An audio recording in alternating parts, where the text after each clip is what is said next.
नमस्कार। नमस्कार। ओम नमो भगवते वासुदेवाय। ओम नमो भगवते वासुदेवाय। ଆଜିର ଏହି ଆଧ୍ୟାତ୍ମିକ ଆଲୋଚନାକୁ ସମସ୍ତଙ୍କୁ ସ୍ୱାଗତ। ଆଜି ଆମେ ଶ୍ରୀମଦ୍ ଭାଗବତ ଗୀତାର ଏକ ବହୁତ ହି ମହତ୍ୱପୂର୍ଣ୍ଣ ଶ୍ଲୋକ ଉପରେ ଗଭୀର ଭାବେ ଚିନ୍ତନ କରିବାକୁ ଯାଉଛୁ। ଏହା ହେଉଛି ଅଧ୍ୟାୟ 3 କର୍ମଯୋଗର ଶ୍ଲୋକ ସଂଖ୍ୟା 25। ହଁ, ଏହି ଶ୍ଲୋକରେ ଭଗବାନ ଶ୍ରୀକୃଷ୍ଣ ଜ୍ଞାନ ଆଉ କର୍ମ ଭିତରେ ଯେଉଁ ସନ୍ତୁଳନ ରହିଛି ତାକୁ ବହୁତ ସୁନ୍ଦର ଭାବେ ବୁଝାଇଛନ୍ତି। ଏକଦମ। ତେଣୁ ଏହାକୁ ସମ୍ପୂର୍ଣ୍ଣ ଭାବେ ବୁଝିବା ପାଇଁ ଆମର ଏହି ଆଲୋଚନାକୁ ଶେଷ ପର୍ଯ୍ୟନ୍ତ ନିଶ୍ଚୟ ଶୁଣନ୍ତୁ। ଆଉ ଯଦି ଏହିପରି ଜ୍ଞାନପୂର୍ଣ୍ଣ ବିଷୟ ଶୁଣିବାକୁ ଭଲ ଲାଗେ ତେବେ ଆମ ଚ୍ୟାନେଲକୁ ସବସ୍କ୍ରାଇବ୍ କରିବାକୁ ଭୁଲିବେନି। ତେବେ ଚାଲନ୍ତୁ ଆଉ ଡେରି ନ କରି ଆଗକୁ ବଢ଼ିବା। ପ୍ରଥମେ ଶ୍ଲୋକଟିକୁ ଶୁଣିବା, ତାପରେ ଏହାର ଗଭୀର ଅର୍ଥକୁ ବୁଝିବା। ନିଶ୍ଚୟ। ମୁଁ ଶ୍ଲୋକଟି ପାଠ କରୁଛି। ସକ୍ତାଃ କର୍ମଣ୍ୟ ବିଦ୍ୱାଂସୋ ଯଥା କୁର୍वन्ति ଭାରତ କୁର୍ୟାଦ୍ ବିଦ୍ୱାଂସ ତଥା ସକ୍ତଶ୍ଚିକୀର୍ଷୁର୍ଲୋକସଂଗ୍ରହମ୍। 25। ବହୁତ ସୁନ୍ଦର। ଏହାର ଏମିତି ସରଳ ଭାଷାରେ ଅର୍ଥ କ'ଣ ହେବ?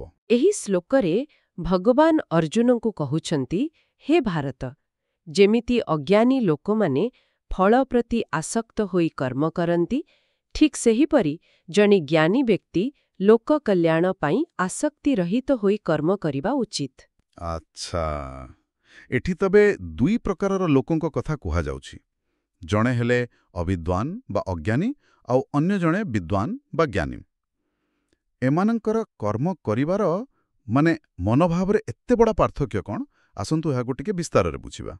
ହଁ, ଦେଖନ୍ତୁ, ଅଜ୍ଞାନୀ ବ୍ୟକ୍ତି ବି କର୍ମ କରେ, କିନ୍ତୁ ତାର କର୍ମ ପଛରେ କ'ଣ ଥାଏ? ଆସକ୍ତି, ଫଳର ଇଚ୍ଛା, ଲୋଭ, ଅହଙ୍କାର, ଏପରିକି ଭୟ ଏବଂ ବାସନା।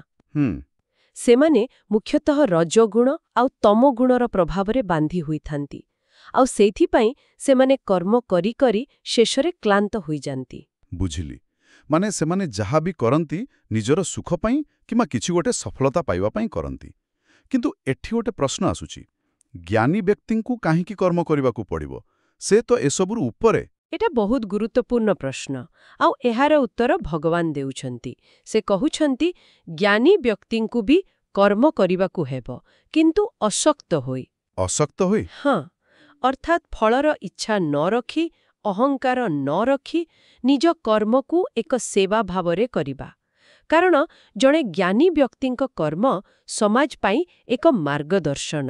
ଆଚ୍ଛା, ଆଉ ଆପଣ ଶ୍ଲୋକରେ କହୁଥିଲେ ଲୋକସଂଗ୍ରହମ୍ ବୋଲି ଗୋଟେ ଶବ୍ଦ ଅଛି। ଏହାର ପ୍ରକୃତ ଅର୍ଥ କ'ଣ? ଏଇଟା ଟିକେ ବୁଝାଇବେ କି? ନିଶ୍ଚୟ। ଲୋକସଂଗ୍ରହର ଅର୍ଥ ହେଉଛି ଲୋକମାନଙ୍କର କଲ୍ୟାଣ, ସମାଜର ରକ୍ଷଣାବେକ୍ଷଣ ଆଉ ତାଙ୍କୁ ଠିକ୍ ବାଟ ଦେଖେଇବା। ଓହୋ। ଭାବନ୍ତୁ, ଯଦି ଜଣେ ଜ୍ଞାନୀ ବ୍ୟକ୍ତି କର୍ମ ଛାଡ଼ିଦିଏ, ତେବେ କ'ଣ ହେବ? ସାଧାରଣ ଲୋକମାନେ ଦ୍ୱନ୍ଦ୍ୱରେ ପଡ଼ିଯିବେ। ହଁ, ସେମାନେ ଭାବିବେ ଯେ ଜ୍ଞାନ ମିଳିଗଲା ମାନେ ଆଉ କିଛି କାମ କରିବାର ଦରକାର ନାହିଁ। ଏକଦମ। ଆଉ ଏହାଦ୍ୱାରା ସମାଜରେ ଆଳସ୍ୟ, କର୍ତ୍ତବ୍ୟହୀନତା, ଏମିତିକି ଅରାଜକତା ବ୍ୟାପିଯିବ।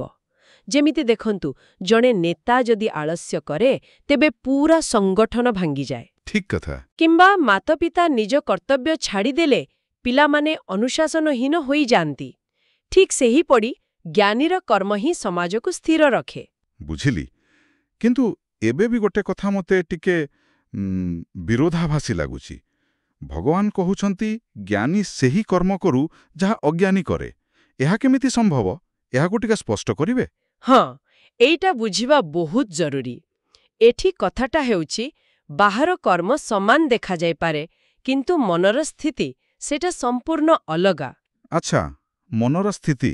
ହଁ, ଗୋଟେ ଉଦାହରଣ ନେବା। ଧରନ୍ତୁ, ଜଣେ ପିତା ନିଜ ପରିବାରର ସୁଖ ପାଇଁ କାମ କରୁଛି, ତେବେ ତାହା ଟିକେ ସ୍ୱାର୍ଥପର ହୋଇପାରେ, ନୁହେଁ କି? ହଁ, ହୋଇପାରେ। କିନ୍ତୁ ଜଣେ ଜ୍ଞାନୀ ସେଇ ସମାନ କାମକୁ ସମାଜର କଲ୍ୟାଣ, ଶିକ୍ଷା ଆଉ ସେବା ଭାବରେ କରେ। ତେଣୁ ଦେଖିଲେ, ବାହାର କାମ ସମାନ, କିନ୍ତୁ ଭିତରର ଭାବନା ପୂରାପୂରି ଭିନ୍ନ। ବାଃ, ବହୁତ ବଢ଼ିଆ ଉଦାହରଣ। ଅଜ୍ଞାନୀ ସ୍ୱାର୍ଥରେ କରେ, ଆଉ ଜ୍ଞାନୀ କର୍ତ୍ତବ୍ୟ, ସେବା ଓ ସମର୍ପଣ ଭାବରେ କରେ। ବିଲକୁଲ, ସେଇଟା ହିଁ ଅସଲ କଥା। ତେବେ ଏହି ଯେଉଁ ମହାନ ସିଦ୍ଧାନ୍ତ, ଏହାକୁ ଆମେ ଆମର ନିଜ ଜୀବନରେ କେମିତି ଲାଗୁ କରିପାରିବା? ଏହା କ'ଣ ସତରେ ସମ୍ଭବ? ନିଶ୍ଚୟ ସମ୍ଭବ, ଆଉ ଏହା ବହୁତ ବ୍ୟବହାରିକ ମଧ୍ୟ। ଦେଖନ୍ତୁ, ପ୍ରଥମେ ଆମେ ପରିବାରରୁ ଆରମ୍ଭ କରିପାରିବା। ଦିନସାରା ଯେତେ ବି କାମ କରୁଛେ ତାକୁ ମୋ ପାଇଁ ବା ମୋ ସୁଖ ପାଇଁ ନ ଭାବି ଗୋଟେ ସେବା ଭାବରେ କରିବା। ସେହିପରି କର୍ମକ୍ଷେତ୍ରରେ ମାନେ ଅଫିସରେ ନିଜର ସଚ୍ଚୋଟତା, ସମର୍ପଣ ଆଉ ପରିଶ୍ରମ ଦ୍ୱାରା ଆମେ ଅନ୍ୟମାନଙ୍କୁ ପ୍ରେରଣା ଦେଇପାରିବା। ଆଚ୍ଛା। ଆଉ ସମାଜରେ ଆମର ଆଚରଣ, ଆମର ଅନୁଶାସନ, ଆମର ଜୀବନଶୈଳୀ ସେଇଟା ହିଁ ଅନ୍ୟମାନଙ୍କ ପାଇଁ ଏକ ମାର୍ଗଦର୍ଶକ ହେବା ଉଚିତ। ବୁଝିଲି। ତେବେ ଏହାର ମୂଳ କଥା ହେଲା? ଏହାର ମୂଳ କଥା ହେଲା କର୍ମ କରନ୍ତୁ କିନ୍ତୁ ଫଳକୁ ଈଶ୍ୱରଙ୍କ ଉପରେ ସମର୍ପି ଦିଅନ୍ତୁ। ଯେଉଁ ମୁଁ କରୁଛି ଭାବନାଟା ଅଛି ତାକୁ ତ୍ୟାଗ କରିବାକୁ ପଡ଼ିବ। ଆଉ ଈଶ୍ୱରଙ୍କ ଦ୍ୱାରା ସବୁ ହେଉଛି ଏହି ଭାବନା ରଖିବାକୁ ହେବ। ତେବେ ଏହି ଶ୍ଲୋକର ମୂଳ ସାରା ଆମେ ଏହା ବୁଝିଲେ ଯେ ଜଣେ ଜ୍ଞାନୀ ବ୍ୟକ୍ତିର କର୍ତ୍ତବ୍ୟ କେବଳ ବ୍ୟକ୍ତିଗତ ନୁହେଁ, ଏହା ଏକ ସାମାଜିକ ଦାୟିତ୍ୱ ମଧ୍ୟ। ଏକଦମ।